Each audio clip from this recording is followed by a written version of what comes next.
voluntary administration success story, saving a national IT company. Welcome to IO Insolvency Options with Darren Vardy, the Managing Director of Insolvency Options and a registered liquidator with over 30 years of experience helping businesses and individuals navigate financial challenges. In today's episode, Darren shares a detailed case study of a national IT company facing a $1.8 million director penalty notice with just 1 day to act. He walks you through the entire voluntary administration process from emergency weekend appointment to successful deed of company arrangement, revealing how strategic sale negotiations and court extensions delivered creditors 66 cents in the dollar instead of just 33 cents through liquidation. You'll learn about convening periods, court applications, and the critical decisions that saved this business. I'm your co-host Anthony Pearl. Let's dive into unlocking more about insolvency options. Darren, you mentioned previously in another episode when we were talking about an example that you had of a national IT company that had an expiry on a director penalty notice. Talk to me a little bit about more of that, because I think it'll be interesting for us to understand a little bit more detail what that actually case was and what are the steps that perhaps could have been avoided in going through it all. Sure. So I was appointed voluntary administrator of a company that was part of a group of 10 companies which provided an IT workforce and system integration services to the banking and financial institutions, supply chain and logistics businesses and government departments. It was quite a significant going concern when I got appointed. And I got appointed off the back of being contacted by the director over a weekend saying that he had received a director penalty notice through the mail. He just returned from being on leave, and the expiry of the director penalty notice was the Monday. So we had to quickly effect the appointment of a voluntary administrator to enable the particular director to avoid any personal liability in respect to that director penalty notice. And I must say that director penalty notice was not for an insignificant amount of money. It was for about $1.8 million. So life-changing personal exposure if the appointment of an external administrator did not occur immediately. So during the 12 months prior to my appointment, the company had been negotiating the sale of a division of its business, and the sale process was progressing at a really slow pace. Now, because the sale was on foot, the company had continued to trade, but the company had been incurring trading losses during that period by virtue of this particular division because they had to maintain the division in situ. They knew that they would ultimately receive the money and that would then be able to go to pay the creditors. However, the ATO intervened and issued the director penalty notice because it was concerned about the size of the debt that had actually grown to. Now, on my appointment, it was determined that the company owed about $2.5 million to its secured creditor.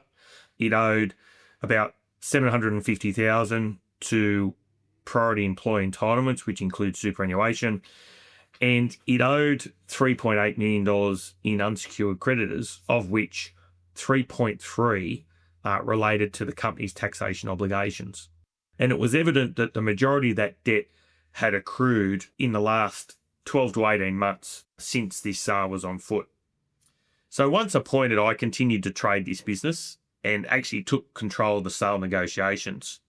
Now, given that there were ongoing trading losses, it was imperative that we close this business sale out in a very short period of time or vacate same, which meant I would need to cease trading that division, I would need to terminate the staff accordingly, and we would need to restructure the balance of the business back to a profitable position to enable it to continue to trade out through a deed of company arrangement. Now, the timeframe for a voluntary administration is generally 20 business days from the date of appointment, and this is when a second meeting or a decision meeting of creditors is held to vote on the future of the company or to vote on any deed of company arrangement proposal. Now, the second meeting or decision meeting of creditors can be extended by either the court or by a resolution of creditors. Now, if it's by a resolution of creditors, the extension of that meeting or the extension of the convening period can only be for a maximum of 45 days. Now, in this instance, given that we were dealing with sale negotiations that had been on foot for 12 months, it was determined that it was probably unlikely that we could conclude those sale negotiations within the time frame at the voluntary administration, even if we had creditors adjourn that decision meeting for the 45 days. So what we did was we made an application to the court to extend the convening period, which is not uncommon. So the convening period was extended from the 2nd of August 2022 to the 17th of October 2022. At that time, that then allowed me to settle the sale and execute all the necessary documentation, transition all the employees, and then report back to creditors as to what had occurred. Plus, it gave time for the directors and the remaining group of companies to submit their deed of company arrangement proposal, because the deed of company arrangement proposal was essentially predicated off the back of the successful sale. So our second report to creditors was issued on the 17th of October 2022, the extended convening period, and the meeting of creditors was held on the 24th of October 2022. So at that second meeting of creditors resolved that the company enter into the deed of company arrangement that was actually proposed. So in summary, the deed of company arrangement proposal provided for the cash at bank that was available to discharge all pre-appointment superannuation liability. The funds being made available from the sale transaction would go to discharge firstly the secured creditor, and then the balance would be made available to the unsecured creditors as part of the deed proposal, plus some contributions from the company out of future profits over the deed of company arrangement period. Now, the deed of company arrangement period went from October 22 through to November 2024. So just a little bit over a 2-year period. So the outcome of the deed was that employee creditors were paid 100 cents in the dollar and the unsecured creditors were paid 66 cents in the dollar. Now, if the creditors did not accept the deed proposal, as I indicated earlier, I would have been forced to shut down that non-profitable division, which would have led to an increase in employee entitlements payable for want of redundancy and the like. And when preparing our analysis to see what the return in a deed of company arrangement looked like versus a return in a liquidation scenario looked like, whilst employees would have been paid 100 cents in the dollar, unsecured creditors were only likely to get about 33 cents in the dollar. So creditors accepting the deed of company arrangement proposal ended up with a return which was 2 times what they would have received under in a DOCA as opposed to a liquidation scenario. So that was quite a successful outcome from that particular scenario. Can I just get you to clarify what constitutes an unsecured creditor? Sure. So an unsecured creditor is your ordinary creditors. So it includes the tax office. It includes trade creditors, anyone who provides services to the company. And it's good to know that, because I think that, when you're in that situation and you're dealing with a company like this, you've got to set your expectations, right? That what you're going to get back is going to be limited. This is true, yes. And the very appointment of an external administrator means that the company is insolvent. So it doesn't have sufficient assets to cover its liabilities. So then it's a matter of then determining how best and how we're going to maximise that return for creditors. So let me just rewind a little bit here and go back to the start of the story in terms of when you were appointed. They had a very limited period of time here. In the first place, how do they go about finding yourself, and how quickly can you make a decision that this is a business that it's worth your while getting involved with? Sure. So in this instance, the director was referred to me from one of its shareholders, It was quite a large business that had a number of different shareholders who had invested monies into the company. So I was actually referred by one of its shareholders to the director. Now, having seen the balance sheet, having known that the sale was on foot, a decision had to be made very quickly to get involved. It was almost a decision that could not be made. The appointment had to happen to avoid the significant personal exposure of the director from the director penalty notice. And then we had to, very short space of time after the appointment, work it out from there. So what we did was we went in, we ran some immediate cash flow and financial modelling to work out what the trading would look like for the next few months whilst we took through the process. At the same time, we had a team looking at what the debt position was. And within 8 business days, we need to hold a first meeting of creditors in a voluntary administration. So it was a hectic 8 business days to get to a position where we knew what the financial position at the date of my appointment was like, but to also ensure that we knew that we had a financial plan to trade forward, to settle the sale, to minimise any trading losses in the intervening period, to then go and with the ultimate outcome of proposing a deed of company arrangement. So I want to get into some of the details of that, but I just want to clarify as well. I mean, how quickly can you make a decision in that scenario? Because it's not a simple one. It's not like buying a pen. You're making a fairly significant decision yourself. So is that something you can generally turn around very quickly to decide this is something I want to get involved with? To make the decision as to whether we get involved or not with 35 plus years experience is generally a decision that can be made quite swiftly, yes. So talk to me a little bit about then the whole sale of the business. Firstly, you've got this situation that you talked about where a lot of the debt was being accrued in a 12 to 18 month period where they were negotiating a sale. So what was the intent of accruing that kind of debt? Were they trying to build the business, or what was the scenario that was happening there? My take on that was that the division that was being sold was loss-making. Given that it was being sold, they were restricted from doing anything with the division by virtue of restructuring because the purchaser wanted to take over that division in situ. And there just seemed to be no urgency from either party really to get the sale progressed and effected. Whereas one of the outcomes of the appointment of myself as voluntary administrator was everything then became urgent because the purchaser then realised that as administrator, I wasn't going to continue to trade this business for any great length of time, particularly if there was this division that was costing money. Because as an administrator, I'm personally liable for the debts incurred. So if I'm trading at a loss, I'm liable for the loss. So it was an intervention, so to speak, that was required to make things happen, to get the sale settled, to then get the company back into a position where it was trading profitably absent that division to then move forward onto bigger and better things, which it has done since.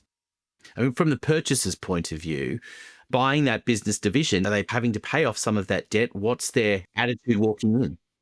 In this particular instance, they were buying the workforce and the contracts that went with that workforce. And whilst it may have been a loss-making division within the organisation I was appointed to, because of economies of scale and the other business that the purchaser had, it would effectively become a profitable business within their organisation. And so in that scenario as well, are you looking at other potential purchases, or in this particular case, it's like we've got to do everything we can to work with the one that's already done a lot of the work along the way, I presume? In that instance, given the trading losses, we would not have been able to go out to the market again, particularly given the length of time that it'd taken to get the initial sale to where it was at the date of my appointment. So the only real option was purchaser, come to the table, let's do this deal, or as I indicated earlier, I shut down that division, make staff redundant, and restructure the rest of the business to trade on. And from the purchaser point of view, do they work out they're getting a better deal than they would have done if they'd have purchased things 12 months prior when they first started the negotiation? The deal was the same. It was, they had signed heads of agreement. They were locked in. They had the ability to walk away if they wanted to as a result of the insolvency event of the company by virtue of the appointment of the administrator. However, they still wanted the business. We just needed to get them to move a little bit quicker than they were. So we're now a little bit down the track. So talk to me about both sides, the original company that had this division in there and then the new business that's bought it. I can't say anything about the new business that's bought it because I haven't really followed them and their successes or otherwise. But certainly in respect to the business that was left, that was successfully restructured, and they've continued on a profitable basis since then, up until the closeout of November 2024 when the deed of company arrangement came to an end. And I guess just to wrap things up, I mean, in this scenario as well, how much does a company like that actually learn from the process? The fact, you've said that they're now in a positive situation. Is it a steep learning curve? Is it something that you generally see, okay, they're not going to repeat the mistakes that were made here? Look, it is a steep learning curve. I think as the director described to me, it was chaos for 3 months during that voluntary administration period because a lot needed to be done in a short space of time. And there was a lot of the old cliche, burning the midnight oil. There was a lot of late nights and early mornings to get to the outcome that was achieved. And one of the takeaways of the director was that, he was reluctant to push the purchaser, albeit the fact that he was continuing to trade at a loss in the intervening period. And one of the learnings is that as a director, I'm potentially liable for the losses for want of insolvent trading if it ever got to that stage. In this particular instance, the shareholders were propping the business up and had been propping the business up for want of cash flow. But there were a lot of learnings about continuing to incur debt. At what point in time do you make the decision to rip the Band-Aid off and retire a division? Particularly, hindsight is a wonderful thing. Maybe the director should have put some earlier deadline on the sale and put some real deadlines in place to make that decision to not incur the debt.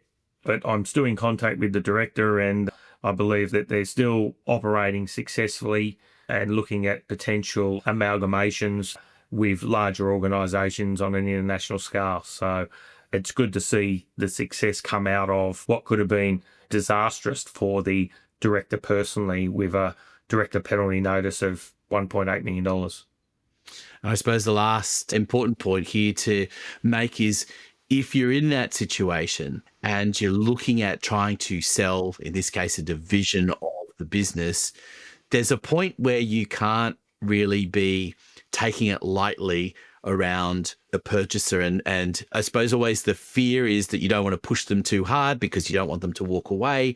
But you've got to manage that negotiation process and make them understand if they really want it, they've got to act quickly. And that's really the key, is that you need to balance the desired outcome of a sale versus the current and ongoing operations of the business. Because if the business is unable to wash its face, is unable to pay its debts, then that's when the director's obligations really come into the forefront with insolvent trading and the like, director's duties. And there's a real balance that needs to be considered by the directors is at what cost do I continue to progress with a sale, and can the business afford that cost? Because if it can't afford the cost, then an alternative plan needs to be implemented. And that's all we have time for in this episode. But next time on IO Insolvency Options, we'll continue exploring some critical topics that every business owner and director needs to understand. Darren will share more insights and stories from his 30 years of experience helping businesses navigate financial challenges and find practical solutions. For details on how to get in touch with Darren and his team on insolvency challenges, please consult the show notes. This podcast is produced by my team at podcastdoneforyou.com.au, helping professionals professionals share their expertise through powerful podcast content. If you found value in today's episode, please like, comment, share, and subscribe to IO Insolvency Options. Until next time, remember, there's always a way forward when you know your options.